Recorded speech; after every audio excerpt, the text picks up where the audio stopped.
What is good? Breece Hall, that's just good. Call me the Breece. I'm ready to go. I'm fired up about this one. We would typically start with running backs, but we started with the wide receivers because the fantasy community is hot and heavy on these wide receivers for the rookie draft right now. But, man, I'm fired up after finishing up this Breece Hall rookie draft preview here. We've done our due diligence, that's for sure. For sure. So you got a 6'1", 220 to 215. You know, we'll figure it out at the combine. But I'm a brunette. Well built human here, and only 20 years old. So he's coming out after his junior year. He will be 21 by the time the NFL season rolls around. He's from Wichita Northwest High School in Wichita, Kansas. A 4-star recruit, and you can look all over the place and having him nationally ranked as, the second, third, right? In this particular case, he was the 7th best running back. I've seen him as the 3rd or the 4th. So, that's kind of all over the place, but still pretty high regard for, the 7th best running back even. He had offers from Baylor, Iowa, Kansas State, and Kansas, being in that Kansas area, got both of those, and then, inevitably chose and probably made the best decision he could have made with going to Matt Campbell and Tom Manning's offense over there at Iowa State and becoming a Cyclone and having a fairly prolific 3 years. We'll get there in his illustrious career. But first, metrics. Let's fire him up. Got to look at the metrics. Unfortunately, the analytical guys only care about wide receivers, I think. There's not a lot of metrics that will tell you if a running back's going to be good or not. Main one, the Dominator, right? He had a good Dominator in the 89th percentile, so you like to see that. They also care about 40 time, which we'll get into what we think about that here in a second. Yards per carry, this is kind of a stat they like to look at. They want it to be over 6 yards per carry. His is only at 5.6. Did have a ton of fucking carries, though, so that needs to be taken into account. The target share, 7.2%, is only in the 54th percentile, but that came up big. That's a career metric. Came up in 2021, right? Yeah, 9.9, so basically 10%. I don't think that's a terrible number for a running back. No. I don't have it quite dialed into exactly what's great target share-wise, but 10% target-wise seems like it would be pretty decent. And yes, just real quick, showing you a clip here. This is, the speed, right? I wanted to reference the speed, the 40 time. He, I don't know if he's going to run a 4.43 like he supposedly did in high school or not. But he has the ability to break off big plays, and we'll get into more of that. But the speed is a big, for sure. The athletic testing, I think, some guys point to being more important with running backs maybe than just about any other position. I bet this dude crushes the combine. I mean, I'm just going to throw that out there. I think he's going to have a nice height-adjusted speed score. So. I mean, I skipped past it. The bio. I wanted to bring this up in the bio. This dude is a high character guy. Right. There was an interview of him coming in his freshman year. He had missed. He didn't play very much his first 3 weeks, the first 3 games, and then exploded, I believe, week 4 of his freshman year. There was an interview that he did after that game, and they were like, what changed? What happened? How all of a sudden did you get like this? And he was like, well, I had to grow up. I had to shed some high school immaturities.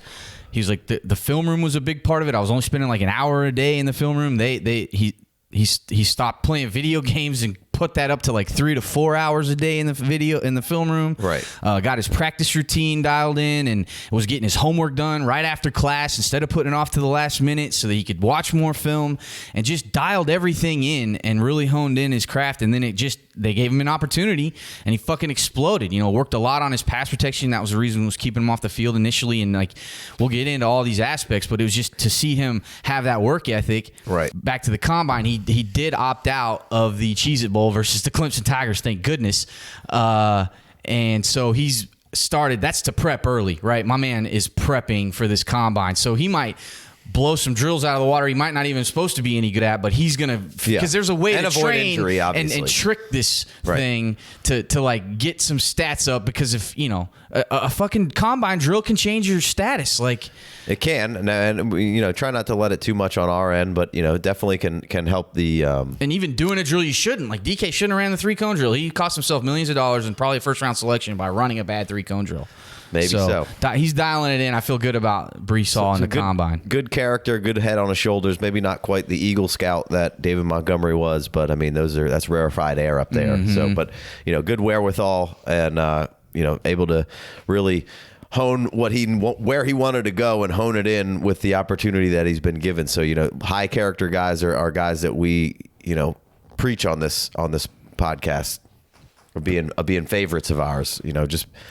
When you want to be great, that's what's going to keep you continuously getting better. And he's not going to rest on his laurels. Forward thinking. He's going to get into work, baby. Sure. I love it. For sure. Rushing stats, count them up. Let's hit the counters. All right. Try to move through this quickly. I mean, just a phenomenal amount of carries.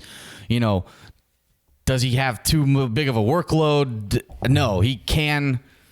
He can carry the ball. Like, his lowest year, 184 carries. That was more, I think, than any year Javonte Williams had in a single season. For sure. Well, I don't know if that's for sure, but I think I'm pretty sure he never had more than like 200 total touches, which that he caught a lot of balls. So to me, this proves that he can handle the rock. 715 career carries, a ton of yards. That's a decent yards per carry, in my opinion. And then just the yards after contact are phenomenal. The yards after contact per attempt, the missed forced tackles missed, tackles forced to miss, however you want to read it. Phenomenal numbers, and we'll get into this and what we think about it, but just these are strong rushing stats. Just good touchdown totals as well. So many and then TDs. The fact that you're seeing he's basically playing every game here with the game amount, telling you again that he can probably handle those carries. And just 280 carries and 251 carries in his last 2 years there. So really carrying the mail for this Iowa State team and really excelling at it. And just crushing more missed tackles forced really all throughout his career. And then, you look at the receiving side of this, and those are all numbers that you want to see. 27 targets, 25 targets, and then ends his career with 41 targets. And then, cashing in on most of those, so 27 of 23, 25 of 22, 41 for 37 targets for receptions for all those sides of things. And to have only not caught 9 balls is insane. 93, that's 11 93 balls. targets to 82 receptions for the career. That's a strong threshold there. And then just adds more missed tackles forced, and adds more yak. And, just only with 5 drops total in there. So those are all strong things. Just another piece to the puzzle, kind of telling you that there is not a whole lot of holes to be poked in Breece Hall's game here. 100% agree. So showing you a few clips here of just showing you how he can get after it with the yak. And there'll be more film and more film breakdown here to come shortly. But what do we got? Some advanced stats? Couple advanced stats for your pleasure. Yards after contact, he was 12th with 713. More missed tackles forced, 74. That's good for 3rd in the nation. And then receptions, 37. That's good for 9th in the nation. Yards receiving, 310, 13th. Yak after receptions, 328. That's good for 12th. And another 14 missed tackles forced. That's tied for 6th. So, all around nice advanced stats on the one final year. And then, probably the cherry on top of all of this is him charting the most from PFF, the most 50-plus yard runs since 2019. Yeah. Which he had 7 50-plus yard runs since 2019, which is best in that stat. Yeah, these are just really strong numbers. Just a bunch of extra yardage after contact, after the catch, just forcing missed tackles, crushing it, crushing it. So, those are all strong starts to the puzzle that is putting together a prospect and how you feel about him. And now kind of the next piece of this puzzle as we move forward here is going to be, the film, and then just kind of curating the whole story here for Breece Hall and what you see on the field and the actual football player can do, because the numbers, just to start off with, when you thumb through them, like, damn, that's pretty good. You could get pretty excited, which, again, Other people care about those things way more than we do, but to set up the story and to convince you, we lay all this shit out for you so that if you are a numbers guy, if you are a metrics guy, if you do want to see the advanced stats in the receiving stuff, we're giving you all that. But I like to look at it, and like I said, it's a piece to the puzzle. So real quick, let's take a quick commercial break. All right, guys, real quick before we continue with this rookie breakdown, we got to discuss two things. One, you need to be trimming your balls. You got to take care of your nether regions. And two, you can't use the same razor that you use on your face to shave your balls. That's gross. No matter how much you clean it, some things just don't come out, Casey. You need to get your own Manscaped. And we were extremely excited to partner up with Manscaped.com, who is the best in men's below-the-waist grooming champions of the world. Manscaped offers precision-engineered tools for your family jewels. If Picasso trimmed his balls, he would use the Lawnmower 4.0. That's right, 4.0. Manscaped just launched the 4th-generation trimmer. Join over 4 million men worldwide who trust Manscaped with this exclusive offer for you. 20% off and free worldwide shipping. I love the free shipping, man. I can't get enough fucking free shipping. You and my wife. Use the code word THEFFD at manscaped.com. Again, that's the code word THEFFD. Full disclosure, paid partnership. They sent us a free razor. We used it. Thank goodness for the anti-nick technology, because I'm in there. My wife's been pregnant for a while. I've been very neglectful. I was ready to shave some images. I was going to maybe try and put our logo down in there. So I'm in the bathroom. My back's to the door. My kid walks in on me, right? Oh, I'm boy. like, whoa, shit. And anti-nick technology, baby, a cheaper razor. Might not avoid accidents the way the Lawnmower 4.0 does. This thing is waterproof. It has an LED light. I don't have the best lighting in my bathroom. You can get to all the hard-to-see places. I mentioned waterproof and the ceramic non-rust blade, the no-slip grip. It's just a fantastic tool. Go to manscaped.com. Use the code word THEFFD. Get yourself the little care package that comes with the ball deodorant and the weed whacker. Got to get the nose hair and the ear hair. Yeah, if you got a separate one for your balls, you definitely need a separate one for your nose. And let's face it, guys, we're getting older, and these hairs just start popping up. They do. No need to pluck or any of that. You just get in there with the weed whacker. Takes care of all that jazz, because, like you said, does get a little weird in the nose region sometimes. Wireless charger. This is just a nice piece. You need to upgrade yourself. It's a great gift. We got Valentine's Day coming up, ladies. Get one for your man. Get one for yourself. Men, get one for your ladies. Yeah. Ladies can't keep their hands off it either. They can't stop, won't stop. All right. Well, you got any other things about your balls that you would like to talk about, Casey? No. But if you've been thinking about doing it, go ahead and hook your boys up and use the promo code. That helps us out greatly and helps the sponsor out, of course. So if you've been thinking about it, go ahead. I know what you're thinking. Do the pubes match the drapes? Yes, they do. Bald? Yes, they do. Mine do not. Well, you need to get on that. I'm very hairy up top. You're not. Yeah. Well. Oh, okay. I got you. Yeah. I got you. All right. Let's get back to the show. All right, so hopefully that takes care of all of your body hair needs and puts a little money in our pockets. You can help us out, like we said, by hitting that FFD promo code. My balls, that's for sure.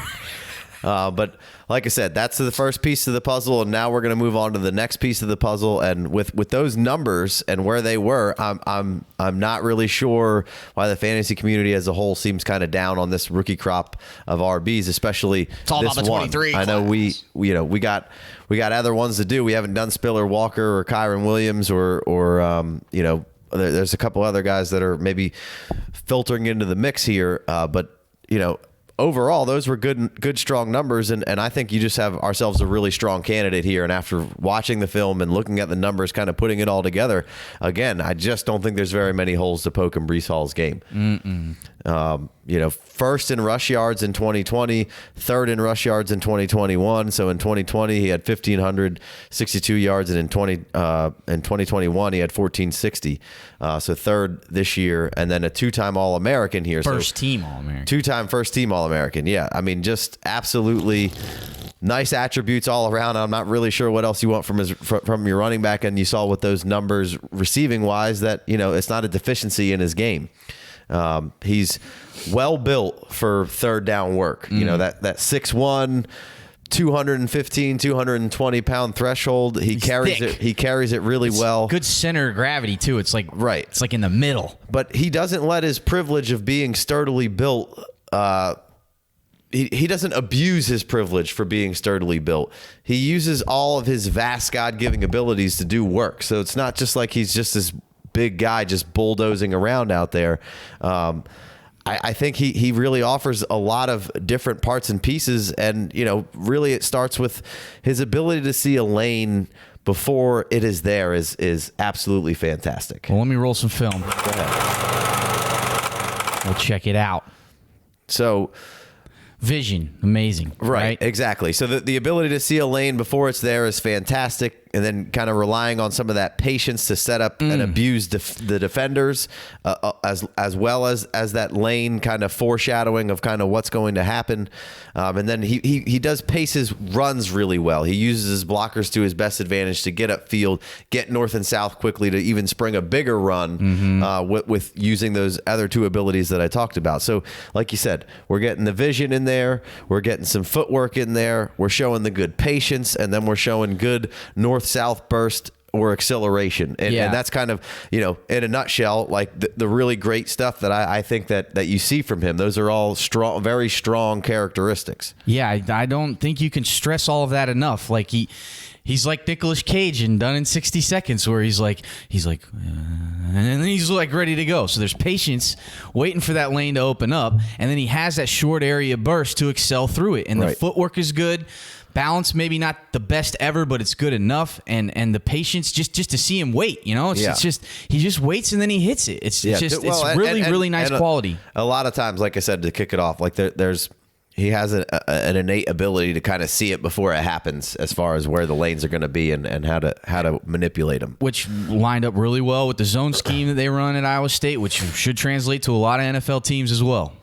Right, and then and when you kind of put all those things together and see these multiple runs of him doing all of these things, seemingly always falls forward. Oh, yeah. While, not being necessarily a bulldozer all the time, you never see him really get pushed back. He's got good forward lean when he's out there doing his thing. So many plays where you think he's dead to rights or the play's over, and you might even look away from the TV or look down at your phone because the play's over, but it's not, because he's just finding a way to get through it and then skeets out the other side, which he's amazing in trash. He doesn't let the lanes getting congested bother him. He just finds his way, and there's very little wasted movement. Picks and pokes and slides and glides through those little areas with that good, sweet footwork. Right, with north and south in mind. Although he does like to bounce, it. And we've talked about the holes or lack thereof in his game. The one hole would be the elite athleticism. Right, he doesn't necessarily have that curvy, linear bend to the edge where he can just burst around and upfield through people. He can gain yards to the edge, and he can sort of get the edge, but he's not going to burst around the edge. Yeah, the lateral speed, maybe agility-ish kind of deal is, not extremely high level. Probably why, maybe when we talked about this with Angelo, talking about how this running back class maybe didn't have any quite of that elite athleticism that maybe you're looking for in that 1-1 pick. So maybe that's why some people are a little bit on the running backs. But, he's good in pass pro. I wouldn't say he's excellent, but he's willing and decent at it. They asked him to pass protect a lot, which tells you something, right? A lot of these backs in college it's hard to even find pass protection snaps because they're maybe not being taken off the field or just running routes or something. But he was asked to pass protect a lot. He wasn't always the best, but effort's not there, and he's putting in the work to figure it out, and he did get better every year, and he never came off the field. I mean, the All-22s take for fucking ever to get through because he never left the field. He's always on there, and then when you go back to all those positive attributes of the vision, the patience, the kind of cut. What's the word I'm looking for? Panache. No, Always go to panache. The forethought before the lane, even the predictive anticipation that he has for that. When you kind of combine all those things, and then I think you could see multiple examples of how he manipulates defenders then after getting to the second level, which he's very good at, which is why he has had so many long runs, being the best for PFF's graded for long runs there. You see a linebacker or a DB, once he gets in that second level, trying to come down and square him up, and he just uses a fairly subtle movement. It's not anything crazy. He's not breaking down and juking and jiving all over the place. It's just really fluid movement with almost no gear down, and kind of keeps it moving. Again, I think helping to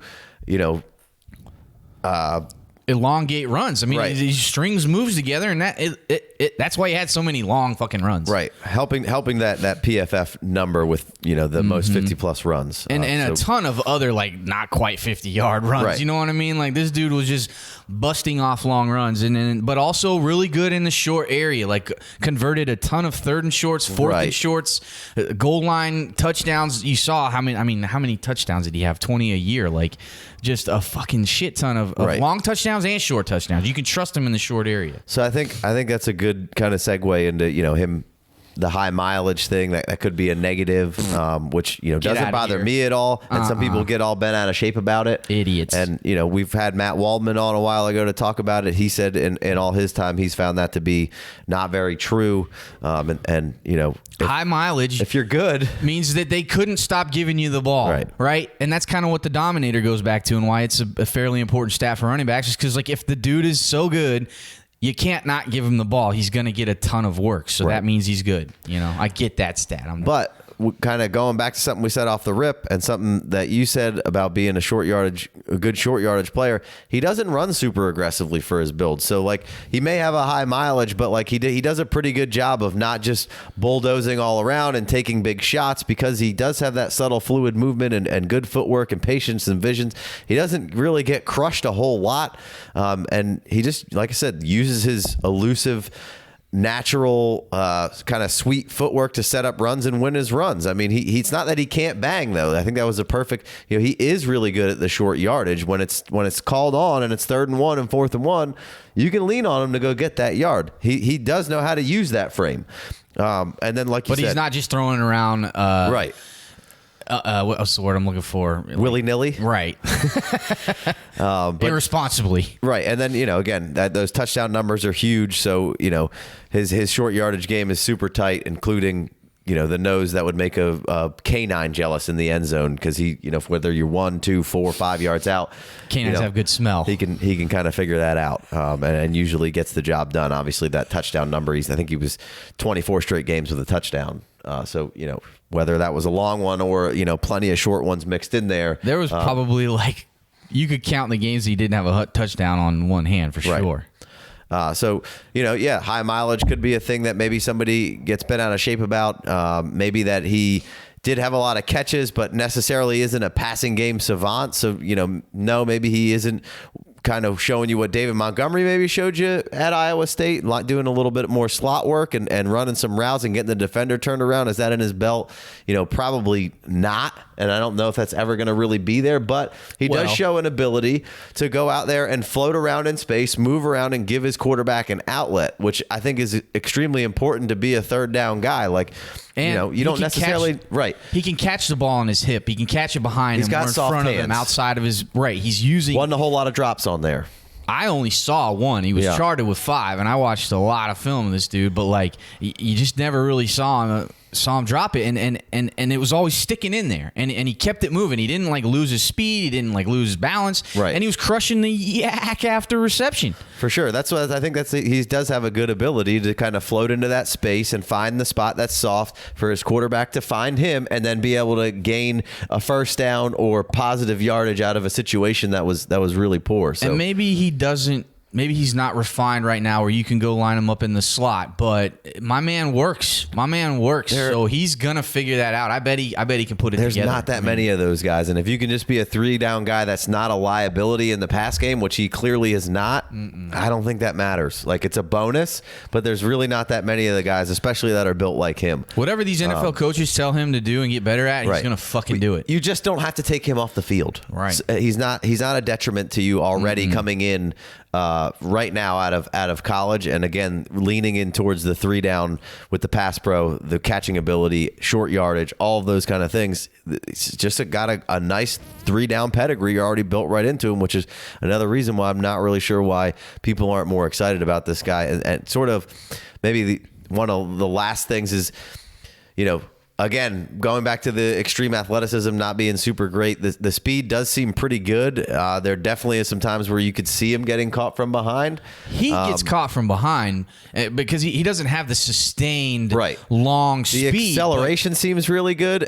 but he does seem like he can run out of gas once that acceleration and long build-up speed has kind of ran out. But he's probably going to make you miss. Long runs. And he's probably going to make you miss when you get there. Like, good luck fucking tackling this guy. He's got plenty of long runs, so that doesn't concern me. And I'm mostly pretty fucking excited about it. Like, it's not like Jonathan Taylor, where if he gets out in the open, he's pretty much running away from everybody. But that's also very few and far between to be as good as he is and have that ability. That's a one or two players a 10-year fucking cycle to be that good and his size. So it's a rare combo platter, but it seems plenty good enough. I could see why maybe you might be a little down on the top end speed, but I mean, geez, man, I feel like you're really nitpicking at that point, and maybe from time to time can get a little bogged down in the backfield every once in a while, by not being able to predict exactly where it is and maybe try doing a little bit too much. Well, there's also a ton of runs where that should have been a big loss, and he turns it into a short gain, so he never gives up on himself. That can lead to big it was a little bit of David Montgomery where it was doing too much. I don't think he's nearly on that level where, once David Montgomery figured out how to just get north and south for the most part, but still having the same problem in the pros where he has to make two guys miss before it's ready to go for poor David. So really, all in all, again, I just think that there's really not too many holes in Breece's game here. You can wade through all the touches and find some stuff you don't love, but really you could do that with just about anybody. And this is just a very solid prospect overall. We know that there isn't an RB with truly exceptional all-around athleticism here where there just really is no low lights. I mean, Jonathan Taylor had bad fumbles. This guy really doesn't fumble all that much. And you can see how big of a problem that's been for Jonathan Taylor in the pros. 0 for the record. He's the number 1 Dynasty startup player. But, Breece really does check a lot of boxes, and everything we've gone over and all the tape that we've watched and those numbers that we've seen, I think are all going to, accumulate to him having a pretty strong chance at the coveted draft capital here. Draft capital. Maybe that's another thing that the analytics care a lot about is draft capital. Sure. Maybe he won't be the first round running back because maybe it just doesn't quite happen this year. I don't think it's going to be a first. I think he's probably going to be a second round running back. Somebody needs his services and needs what he can bring to him. And when you can get that draft capital and all the things that we just had, what we just talked about, he's somebody that can not come off the field and make an immediate impact for your favorite team or your fantasy team, more importantly in this regard.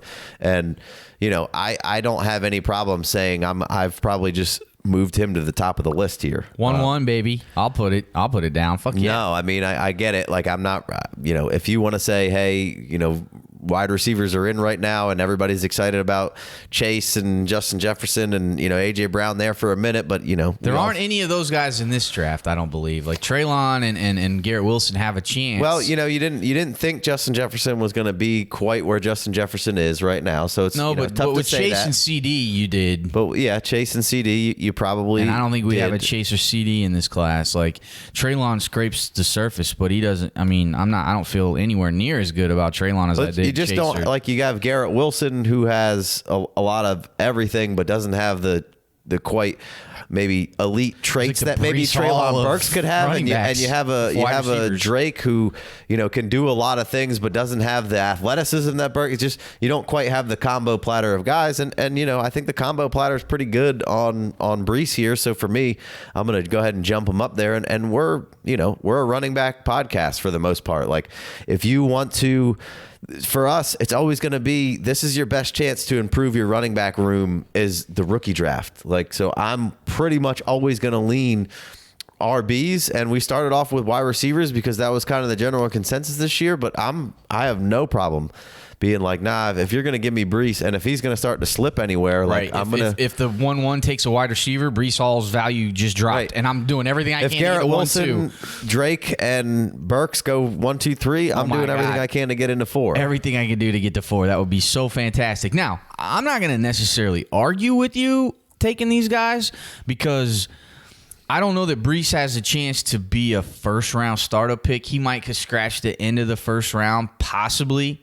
But I don't think he has the ability to leap into like the top 5 the way like Jonathan Taylor did or these rookie wide receivers in the last few years have done. And maybe Treylon or Garrett Wilson or maybe London, maybe one of those dudes has the ability to be the first round startup pick where your value just you can get 3 firsts for him at that point if you wanted to move him.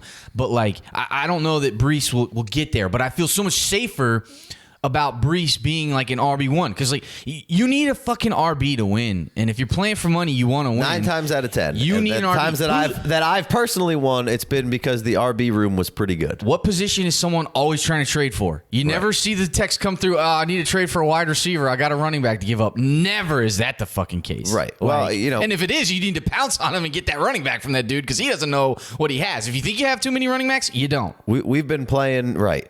We've been playing this game long enough and talking about it long enough to Dynasty that it is to know that, I've seen all the trends, at least in the last 10 years, go up and down. And we've been here already where wide receivers start taking precedent over running backs there for a year or two. And everybody was on the 0 RB. And it's like, regardless of what you think, you almost always need to zig where everybody else is zagging or zag where everybody else is zigging, however you want to phrase that, and just grab where the value is. And right now seems like, even though I'm not a huge wide receiver guy and I can understand it, like it seems like maybe all of a sudden I might be able to gain a little value back at running back, and I'll be able to maybe get Breece Hall for a little cheaper than he should have been, and who are the big wide receivers who really have sustained that top end value for years and years, and it's like I can't really remember one. Odell, Tyreek is my best shot at answering that, but like Odell, Mike Evans, Nuke, Devontae, they've all been out of it. And Tyreek you got so lucky that you got Tyreek, and it wasn't even one of these guys that we're talking about at the top end of a rookie draft. Like it was just like somebody got super lucky with Tyreek, and Tyreek is now in a situation that is absolutely outstanding for him and his skill set. I mean, not to say that he wouldn't be great anywhere else, but it's really it wouldn't be this great. Really extrapolated that he's in in Kansas City. So it's just like lamb and tuna fish. It's been Odell, and Odell was out of there, and it's been Nuke a couple times, and his value dropped out. Devontae Adams took a while to get there, and his value kind of went up and down. It's Michael Thomas for a couple of years, his value went up and down. Like it's just been all over the place with all. Mike Evans has been near the back of the first round, and now 4th round in the last couple. Right, and nobody even gives a shit about that guy. Like Stephon Diggs maybe scraped a little bit of that first round here and there, but it just you finally got a changing of the guard of receivers. And you kind of really haven't had the changing of the guard for running backs. It'll come soon, and I get Breece will be a part of there's it. injuries, and everybody's upset, and we haven't. J.K. Dobbins hasn't come around yet, and Akers hadn't come around yet. There was injuries there. Travis Etienne had an injury there, and but Najee came in, and Swift mostly when he was healthy, and now those guys are now at the top of the RB and the top of first round startups. Najee's whether you like it or not, and Javonte, if he can get a solo shot at being the man, he's going to jump right up in there to that first round 100%. Like, so it just running backs will jump up there and stay there for a while because the last handful of years it's been CMC, Barkley, Zeke, Dalvin, Kamara, all being the first couple picks off the boards. 1-7, right? Yeah. Or Chubb, or if Kareem Hunt would have stayed not fucked up and stayed in a good spot, like all those guys have been stalwarts at the top of a draft for the last few years. And now, hey, maybe CMC and Barkley are another reason for you to say, fuck running backs, which is fine. I'm not saying that you have to take them. I'm just stating kind of where the value's been and how it's gone over the last couple of years. And you can get as excited as you want about wide receivers and say you're going to have them for 10 years, but that value waxed and went. Look at AJ Brown. AJ Brown was so far up here and everybody loved him and has fallen off and then kind of rebounded a little bit. AJ Brown's still going to be good. DK Metcalf, by de facto was up there and maybe hasn't quite reach the pinnacle of where you want him to be, and if Russell Wilson leaves, maybe his value is going to go down a little bit. It's already going down. Don't talk to me about 10 Cooper years Kupp's on your 29 years team. old. Nobody wanted Cooper. He was a third-round pick in startups. Like, nobody wanted that guy. Like, and it took him this long to be a second-round startup pick, and you probably shouldn't pick him there. You shouldn't trade him if you have him unless you're rebuilding, but you can't spend the top of the second probably round don't want to startup spend pick that money on a 29-year-old receiver. The whole 10 years thing, just don't say 10 years. Don't talk to me about 10 years on your dynasty team. You've never held a wide receiver on your team for 10 years. It's just like that. I'm just saying, unless it's Kyle Pitts. If you're talking about Kyle Pitts, I'll give you 10 fucking years of Kyle Pitts, and I'll try to get what I can do to get 10 years of Kyle Pitts. But other than that, I don't want to hear about this 10 years. There's so much fluctuation. None of these dudes are going to stay at the top. Right. I want to fucking win. You need running back points to score and to win, and Breece is going to do that. Right. Breece is gonna score fantasy points. He's gonna be RB1. Let me get the RB1 in my rookie draft, baby, because that's how I'm gonna want. We're playing for money here. We're playing for money, hundreds of dollars, not this bitch ass $20 league, whatever. Play for some money. Cut 8 of your $20 leagues out and get one $200 league. It's that simple, and then it's different. Or don't, and the have stakes fun are and changed enjoy it. now. Yeah. Now fucking points matter. Running backs matter, and wide receivers get devalued.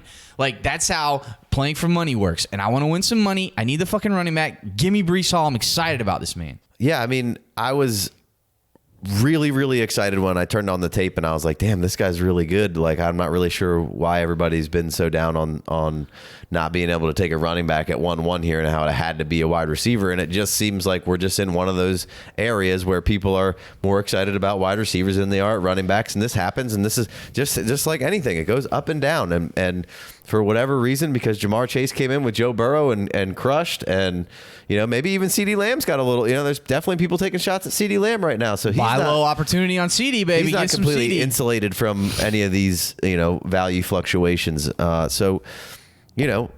It's just you really never know. But one thing is for sure that when running backs hit, they're so hard to get on your team. I'm not saying that Jamar Chase isn't really hard to get on your team, but outside 2 or 3 wide receivers, it feels like the rest are obtainable. And when you have one of those locked in running backs, it's going to take half your team to get him off. I'm going to have to be bad, and then I might trade you a good running back. Right.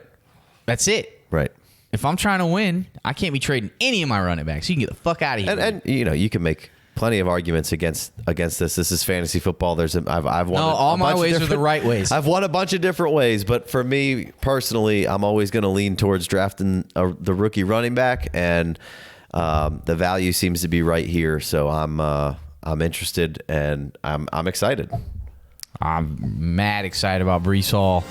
Think I'm going to get a deal on him. I love it when there's a guy I like and people don't like him necessarily. They don't like him enough. They definitely don't give him his due. If he comes and tears up the combine, yeah, that'll be a bummer. I'm almost hoping that he does. All right. Well, we appreciate you guys listening. If you're watching on YouTube, which you got to be watching on YouTube, let me get that subscription. Let me hit that subscribe button. Smash it. If you're mad, go to the comments and tell me about it. I'll respond. I'll hit you up. Let's chat it up. Let me get a commenty, please. And then if you're listening on the podcast, do us a favor. Go over to iTunes, Spotify, whatever your platform of choice is. Just go down and hit that 5 stars. You don't even have to type anything. Just tap the 5 stars, and that'll be helping your boys out. Again, if you need a trimmer, need a gift, go over to manscaped.com. Use the code word THEFFD, and you can get hooked up, 20% off and free shipping. We appreciate y'all for joining us. We'll be back before you know it. Peace.